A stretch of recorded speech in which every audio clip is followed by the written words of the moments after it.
So there's a couple things here.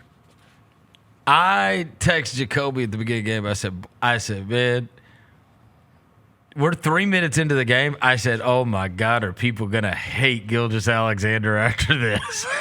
He had been to the line 7 times in the first 3 minutes, and I was like, are we doing this? Because all the narrative had been going in. He had taken 48 free throws against them in the 4 games this year.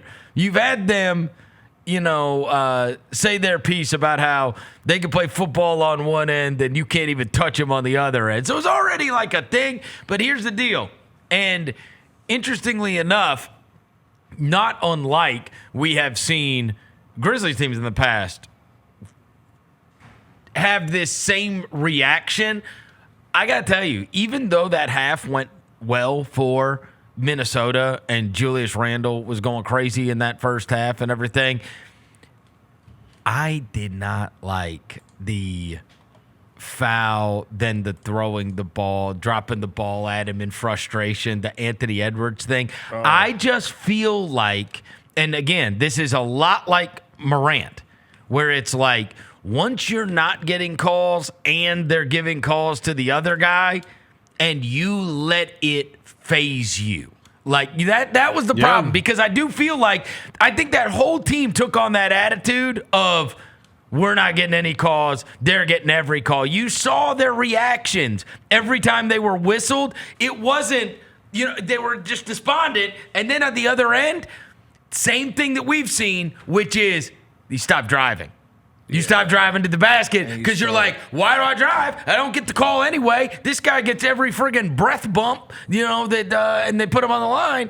Whereas every time we drive, they're hacking us, but we don't get anything. So, all right, fine. And then next thing you know, they start taking 51 threes. I promise you, there will be a massive alteration of that in the next game. So there will be a massive alteration. And himself. So SGA drove the ball, I think, 28 to 29 times. Ant drove the ball 6 times last night. Yeah, come on. He attacked the basket 6 times. Come on. You can't. That is on him too. Yeah. That's on him for doing it. Yeah. You can't let it affect you, right? And that is going to be that's going to be the Chris Finch speech to them. We've seen it too, where you've played teams in the past and you feel like you're on the wrong end of the whistle, and then you alter the way you're playing, but it only plays into it more, right? Because now you're not playing the way you should be playing, and the other team's just going to keep on attacking, and it's like, bro, you've got to play to this whistle, right? Exactly. You've got to complain. Your coach has got to get attacked because of it, right? Yeah. Like, that has to happen.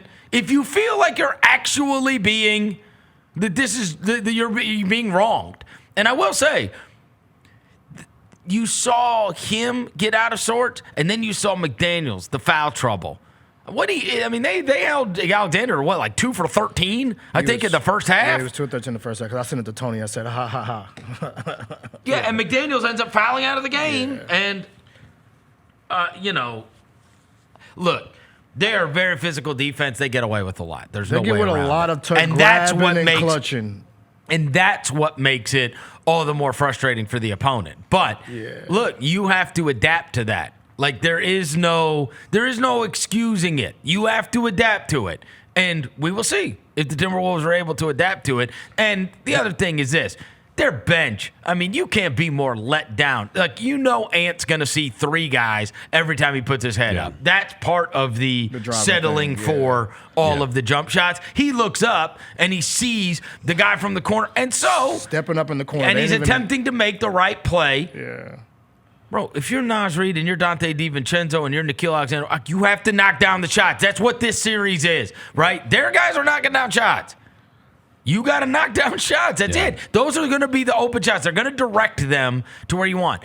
Now, I will say, they got a real issue on their hands on the Gobert front. I know he got the 2 early fouls, but, bro, it's almost like they can't play defense without him, and offensively, he's got to just grab offensive rebounds and get putbacks. Like, can you just do that, dude? Seriously?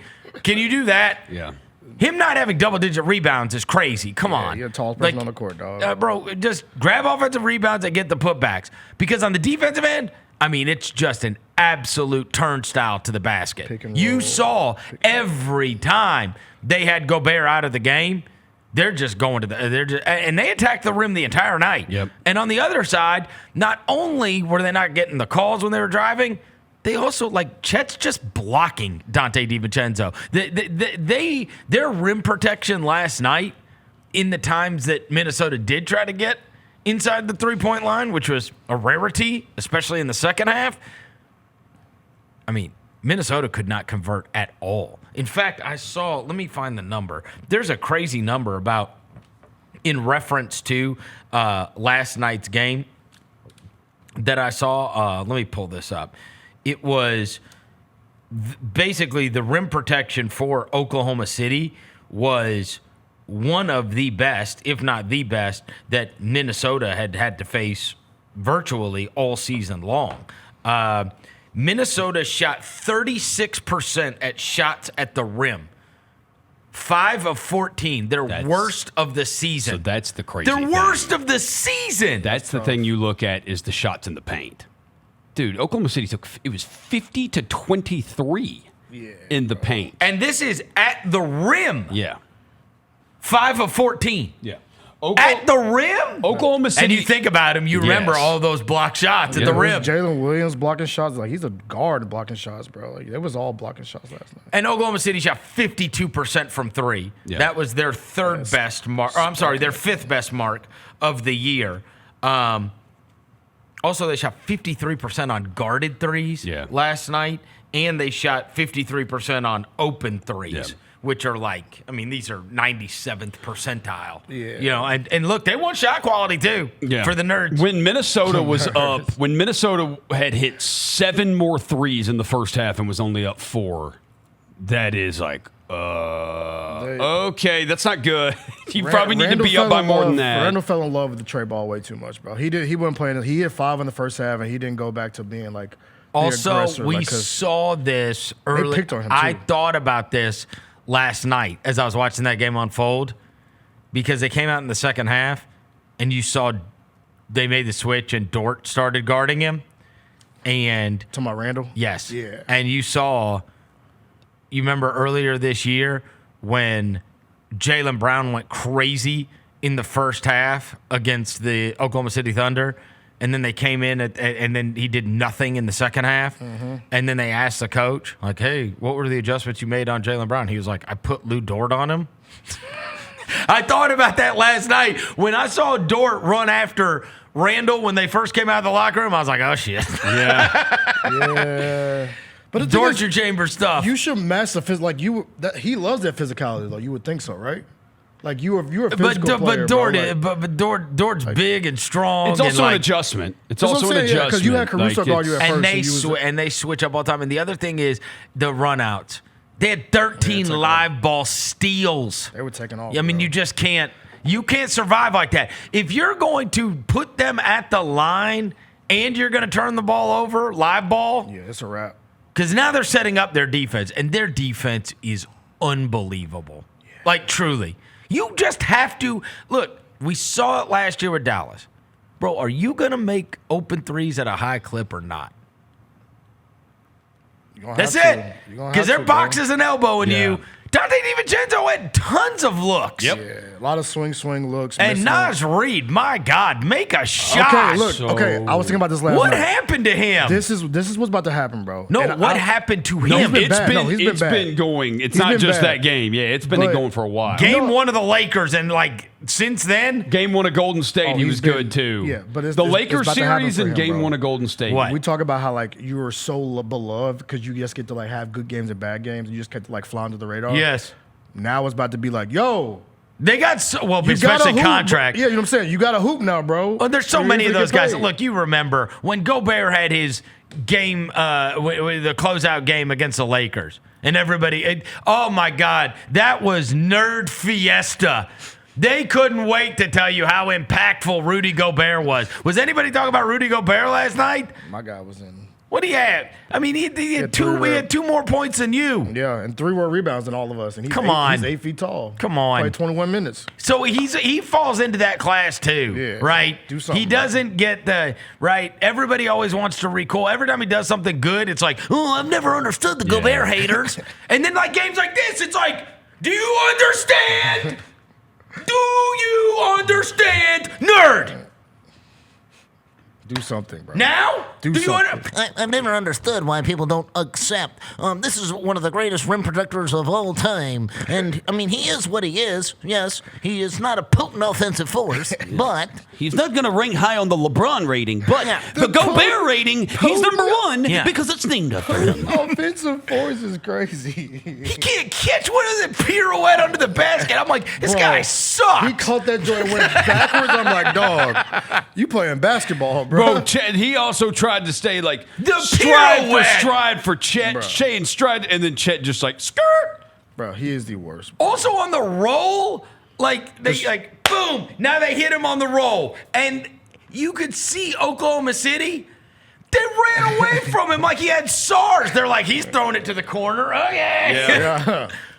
He got to figure that out. Somebody, the short roll situation, bro. Well, because here's the thing. He does throw it out to the corner on those.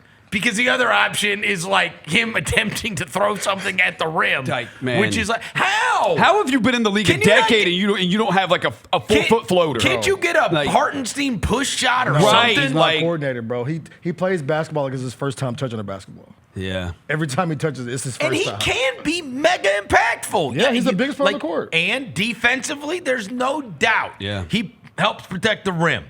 Yeah. On the other hand, bro, on offense, can you do anything? No. Yeah. Seriously, can you just? The vibes. Oh, buddy. For the vibes, bro. It was gross. I say for Naz Reid. I mean, look, they all suck, so I'm not gonna bang on him too much. But I mean, Nickeil was bad too. Just watching him, like his are just madness. Yeah, I think Nickeil. The pirouette. Yeah. Nickeil may have woke. I text you out there. I think Nickeil may have woke SGA up, bro. You know how like you take stuff personal when your cousin guards you, like when your family member guards you. No. Because he was not good in the first half. In the second half, they put like. Nickeil on him, and he was like, "Okay, let's like." I'm not gonna let you guard Dude, me, here's the deal. He was cooking. It wasn't him. It was that they fouled out Jalen McDaniels. Yeah, he fouled out in 23 minutes. McDaniels had him on lock. Yeah. He did. He was guarding him well. He was 2 for 13. Second half, he woke up though. He couldn't play. Yeah, he fouled out in I'm 23 with you, minutes. bro. He played 20 minutes. He is a foul baiter, bro. McDaniels played 20 minutes. Let him play 40. He is a foul. Let him play 35. And we'll see. You right? can't. I fully accept Jalen Clark, Naw, all the rest of them. Yeah. They got no chance against him. Nah. And Edwards tried to, and Edwards started getting called for fouls. Yeah. It's like anytime, like how can you expect people to be? They can be so physical on their end. Like Caruso can slap you, grab you, but the second you like, even the step back, I was like, bro, that's a foul. And you know this, I get to come bro. by this as honest as anyone. Because our favorite basketball team is the Memphis Tiger basketball team, and I could not stand watching Haggerty. Oh, yeah, I told you this every time. I don't care if he's on my team. I just hate it. Yeah. I hate the foul baiting. Bro. I hate the foul baiting. I do. That was on my favorite team. I just don't like it. I don't like it. And the people that every time you and like last night, there's those like still shots of him going between guys and just. Making the faces and everything. It's like, nobody's come on, touching. bro. And I know people are like, oh, well, if you don't love basketball, why do you even like? What? He also initiates. It's not basketball, bro. The other thing is he initiates the bump. Yeah, it's not basketball. Don't ever tell me that's basketball. He puts this arm out there, like on that 1-and-1. Yeah. He bumps you and then goes, oh. It's not basketball, bro. It's like, come on. Don't tell me SGA is playing good basketball, come bro. on. It's not ethical. It's not ethical hoops, as they say. Not ethical hoops. You know what I mean? It ain't basketball in general. I just don't like, and again, they got to keep McDaniels on the floor. They got to attack the rim, and they've got to, like, I don't think that this is a washout series because of what took place last night. I think there's, for sure, we've watched Minnesota in the past. They're a team that is good at making adjustments, and they will watch the tape, and they will find spots. Yeah. They will understand what they need to do to attack this in a way that they clearly did not do. But I thought that was a team that got wildly overwhelmed with frustration Again, this is not an excuse. Yeah. I'm giving a reason. They got beat. They'll probably get beat no matter what. But you watched them, and they got so frustrated, and you could see it on all of their faces. And then this is where they get no pass. Then they just let go of the rope. Yeah. They let go of the rope. I text you guys, when that thing went to 8, there was that little run in the third quarter. I text you guys and said, danger time. Yeah. Finch takes a timeout. Come back out, they do the same damn thing. Next thing you know, that run was 17-2. Yeah. It was 7-8. Like, you see it coming, bro. He tried to stop it. And it's like, okay. And the timeout didn't fix it because then some play happens on either end, and they're like, oh. You can see it in their body language. Yeah. It's like, we're not getting a fair shake, and so what the hell's the point?